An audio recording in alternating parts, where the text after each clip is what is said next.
mientras reviso este texto, el gobierno de Israel consuma el exterminio del pueblo de Gaza y la total devastación del territorio.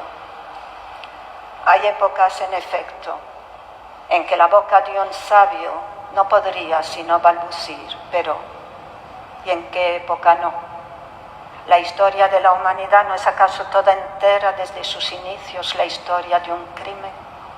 Las naciones europeas no cesan de recordarse mutuamente el holocausto judío, pero ¿fue ese el único? ¿En qué ciudad se decretó el genocidio de Namibia? ¿En qué mes el de Armenia? ¿El de Ucrania en el 29? ¿El de España? ¿El de la Franja de Gaza? ¿Lo recordamos?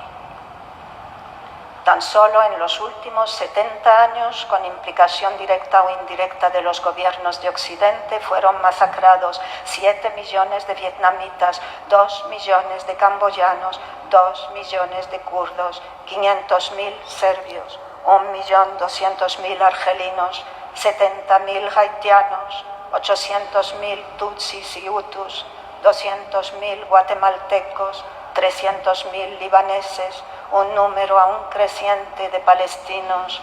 Los recordamos, y aunque así fuese, nos sentiríamos concernidos. Cuanta más alta sea la cifra, más espectacular será el suceso y por lo tanto menos habrá de implicarnos. El dolor siempre acude en singular. Sumamos y redondeamos como para ajustar la tasa de sufrimiento. ¿Puede acaso sumarse el sufrimiento? ¿Será más el dolor de todo un pueblo que el de cada uno de sus miembros? ¿Cómo sufre un pueblo? ¿Existe el pueblo o la nación independientemente de su gente?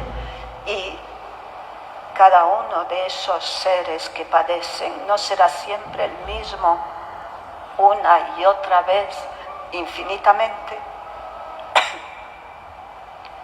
Ahora, cuando todo es aquí, irremediablemente aquí y ahora, ante la permisión del horror, yo digo, si una mujer viniera ahora, si una mujer viniera al mundo con la espiga de luz de las matriarcas, debería, si hablara de este tiempo, debería tan solo balbucir, y así, tal vez así, tal vez.